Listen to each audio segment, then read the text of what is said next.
Shalom, Yashra Allah, Shalom, Yahawah. Brother Malach, back with a biblical lesson. Ministry work, the ministry. I want to give all glory and honor to Yahawah, Bahashem, Yahweh Shai, Bahashem, Rakakadash, Barakata Yahawah, Barakata Yahweh Shai, Barakata Yahawah, Barakata Yahweh Shai, Barakata Yahawah, Barakata Yahweh Shai. Ka halam la Yahawah Bahashem Yahweh Shai. This lesson is going to be lambacking off of a prior lesson that I did yesterday, actually, because sometimes you get revelations. Yahawah, he put the spirit on you to give you, more revelations when you're doing these lessons. So I was doing a lesson going into prophecy with, how the Israelites, so-called blacks, Hispanics, Native Indians, more specifically the house of Judah. I was going in on a lesson pertaining to the house of Judah, proving that those so-called African slaves, finger quotations, were in fact Hebrew Israelites. And within that lesson, the Spirit brought to me that Yahawah, which I already knew this because I did this in previous lessons, previous scholarship work, biblical scholarship. We're the real biblical scholars. The real biblical scholars reside from the house of Judah and the house of Israel, the house of Yahawah and the house of Yashra. The real scholars, prophets, apostles, servants, whatever, etc., etc. So I was basically filtering that Yahawah was the one that brought the Israelites and brought the Israelites over here to America, to Babylon, which the Bible calls this place spiritual Babylon, spiritual Egypt. Really, this place is all of the wicked kingdoms wrapped up in one. If I'm being frank, but I had a revelation, when I was doing the lesson yesterday about how Yahawah is the one that creates evil. Yahawah is the one that creates evil, wickedness. Yahawah is the one that put the Israelites in captivity. So I'm going to go deep in on that. How about that? Because certain topics, certain topics and subjects really sparks of interest, and it makes you realize that what you think you know, you really don't know, especially when it comes to the word, the Bible, the Holy Scrolls. Definitely when I first was coming into this thing, when Yahawah was activating me and activating us, the rest of the servants, apostles, prophets, you come out of the wine of Babylon. That's just what it is. I'm not going to put so much word salad on it You basically come out of the wine of Babylon, and you come into the truth. So this is going to be titled, Yahawah is the one that really puts in the work. I like that. Yahawah is the one that really puts in the work. And that work meaning destruction and resurrection and life. But this is more so on the other side of the token or the coin. Destruction, eradication, annihilation, devastation. Yahawah is the one that does it, gets it done. Yahawah is the one that puts in the work. Because see, when you're in Babylon, when you're in the world, you know, you're inside these false ideologies, these false philosophies, which are called religions. You know, Baptist, Catholic, Jehovah Witness, Christian, or they all are sects of Christianity. And then basically, right? Catholic, Baptist, non-denomination, Jehovah Witness, Mormon, and whatever else that's out there. And you get all type of crap instead of getting the truth. And the truth of the matter is Yahawah controls everything. He cannot be all powerful if he's not all sovereign. He cannot be all powerful if he's not all sovereign. And that's what you come to realize. And in the world, you were taught, you know, in the world, within those false philosophies, religions, you were taught that Yahawah has a rival. Here, the greatest creation in existence. We don't know who created him. He was never created. He was always here. Yahawah, the Ancient of Days. He was always here, as a matter of fact. He was always here. So I don't even want to say creation, because we're creation. We're his creation, but he was always here. And let's start it off with Sirach, chapter 18, 1 through 3. Yahawah was always here. We're his creation. So I didn't want to, I kind of said that the wrong way.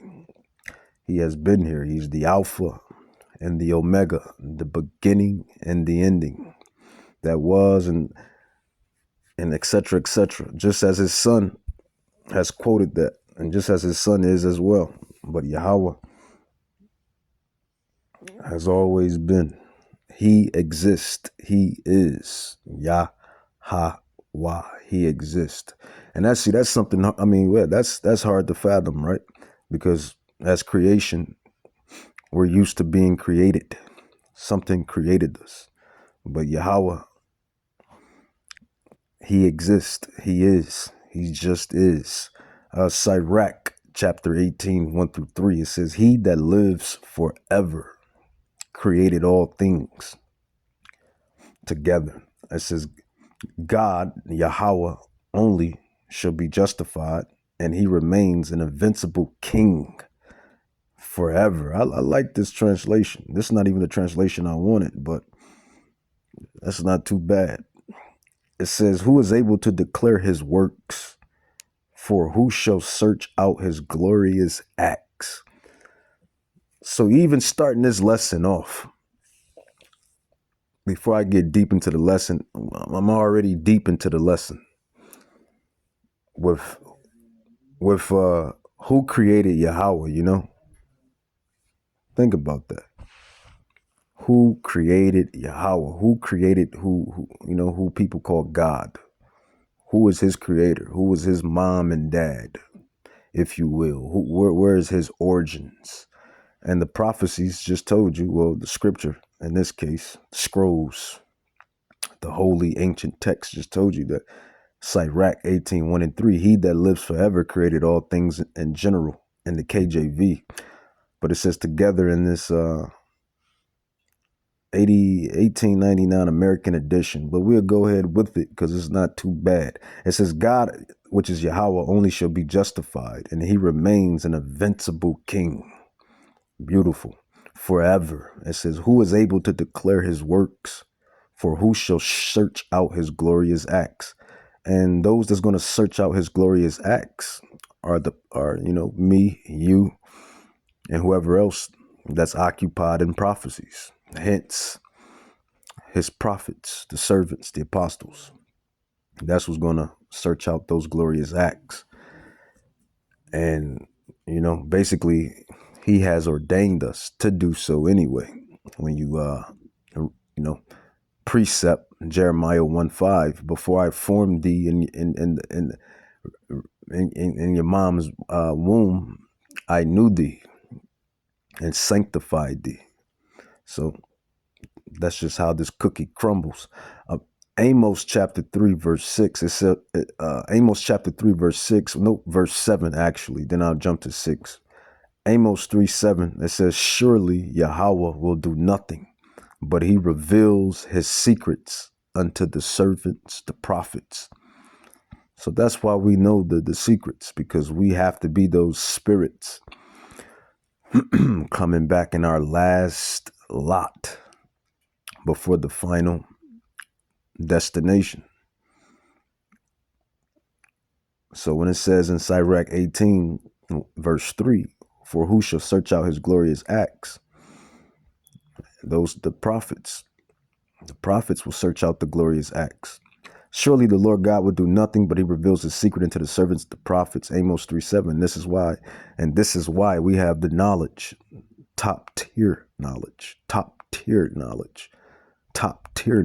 This is why we have the knowledge that we have. And so much so that even a Edomite named Theodore Roosevelt, which was a president, he even said himself. That's why I say you got some. Well, I mean, obviously, right? Obviously, you have some intelligent, smart Edomites. Really, you have smart, intelligent people out of all the nations. Honestly, let's just call a spade a spade. But no nation on the earth is like the Israelites. No nation on the earth is like the Israelites. But carrying on, Theodore Roosevelt, he said the greatest, roughly paraphrased, the greatest thing is to, the greatest, roughly paraphrased, Theodore Roosevelt stated that full comprehension of the ancient biblical scrolls, aka the Bible, is far greater than a college education. And boy, was he right.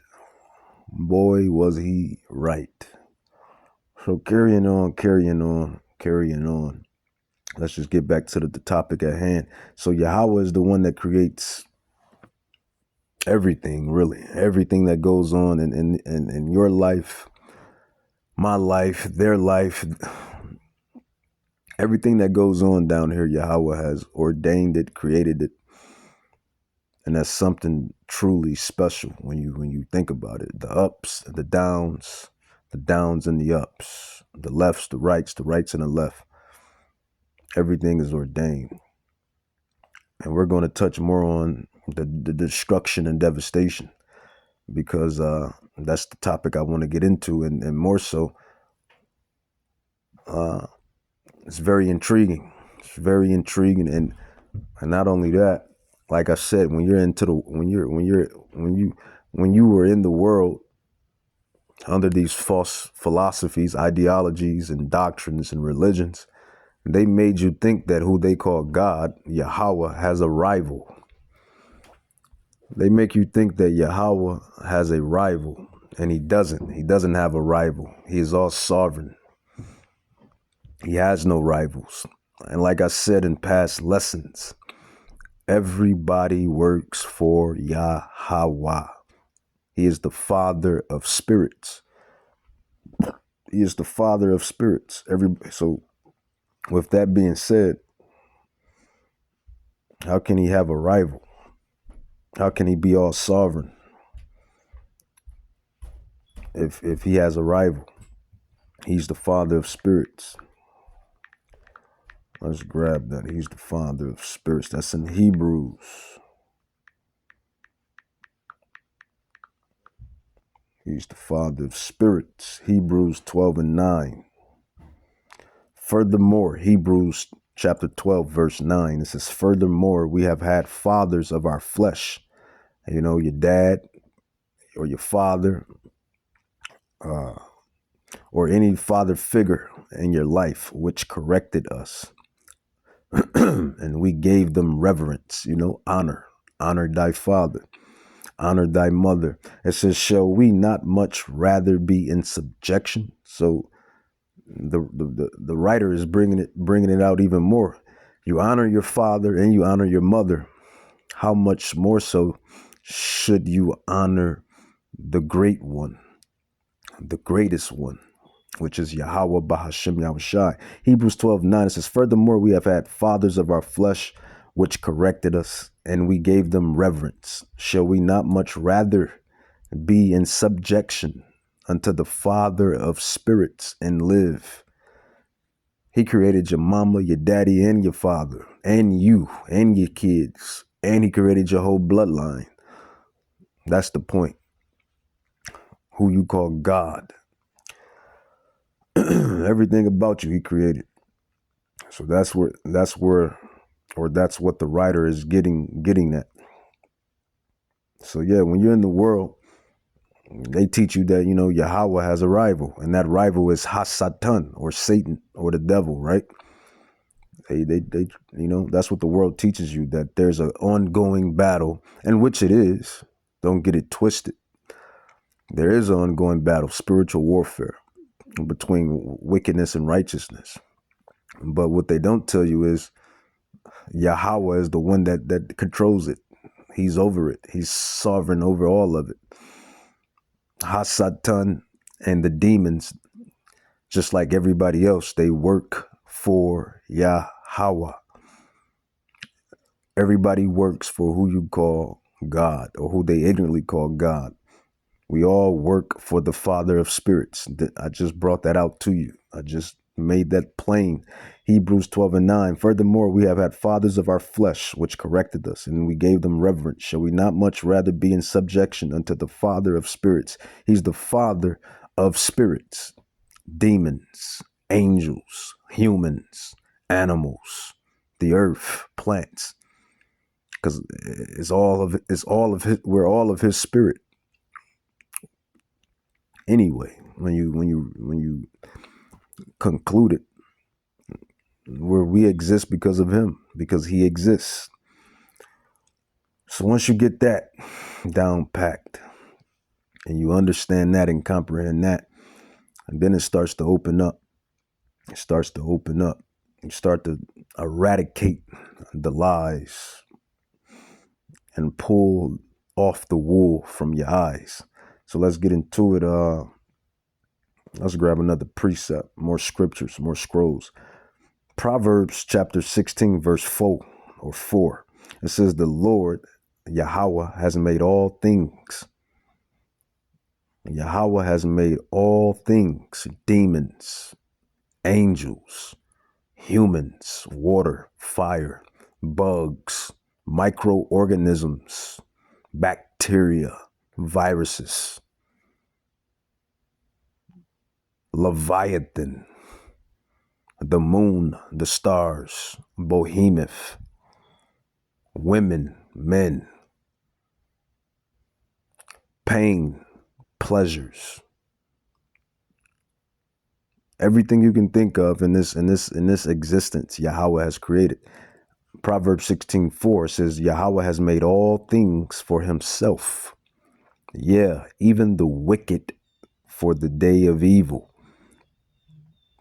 That's not, Satan didn't make nothing. And then Hasatan didn't make a darn thing. Yahawah has made all things for himself. Yeah, even the wicked for the day of evil. Moving right along. Moving right along. It's truly amazing. It's truly amazing. It's truly amazing. Let's get into Job. This account is real special. Job chapter 1, verse 6. It says, "Now there was a day when the sons of God came to present themselves before the Lord, and Hasatan came also among them." So Hasatan went into heaven. You know, in the world, they tell you that Hasatan was kicked out of heaven. He can't go to heaven. He was kicked out. He's a fallen angel, blah, blah, blah, yeah, yeah, yeah.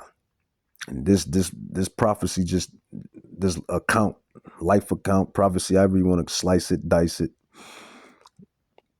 I'm going to go with, because I mean, it is, in a way, it is prophetic. To me, it is. But this life account will probably be more better to say. It says Job 1:6. It says, "Now there was a day when the sons of God came to present themselves before Yahawah, and Hasatan came also among them." So they had a spiritual council in the heavens. It says, "And Yahawah said unto Hasatan, Where come thou?" Basically, you know, where have you been? Where are you coming from? And then Hasatan answered the Lord. I mean, if you're a rival, if you're such this big rival, right? I mean, you wouldn't have to answer or say anything, right? It says, then Hasatan answered the Lord. So that shows subjection. It says, then Hasatan answered Yahawah and said, "From going to and fro in the earth, and from walking up and down in it." It says, and Yahawah said unto Hasatan, "Has you considered, or hast thou considered my servant Job, that there is none like him in the earth, a perfect and an upright man, one that fears Yahawah and escheweth evil?" And then Hasatan answered the Lord and said, "Does Job fear God for naught? Has not thou," you see, that go Hasatan. That's what he is right there. Job 1:9 right there. That's what Hasatan is. Job 1:9. He's the accuser. He's the tempter. The accuser, the tempter. That's what he is.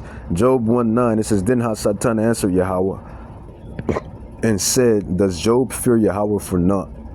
Has not thou made a hedge about him and about his house and about all that he had on every side, that has blessed the works of his hands, and his substance is increased in the land?" So basically, Hasatan is getting off and saying, you know, Job is only serving you because what you are, you know, giving him and blessing him with. You know, a hater. That's what that sounds like. It sounds like a straight hater. And that's what Hasatan is, for the most part, right?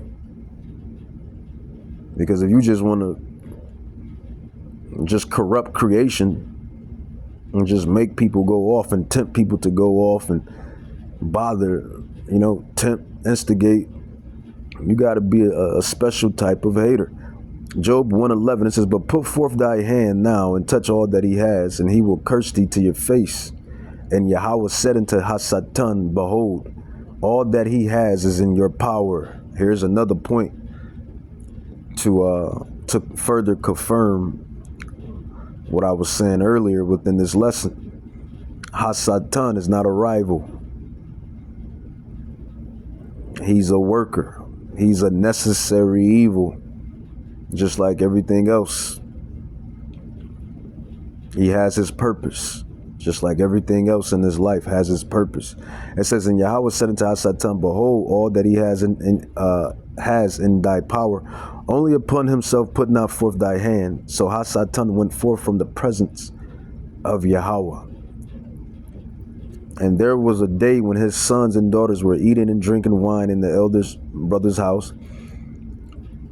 And there came a messenger unto Job and said, the oxen were plowing and the asses feeding beside them, and the Sabians fell upon them and took them away. Yet they have slain the servants with the edge of the sword, and I only am escaped alone to tell you.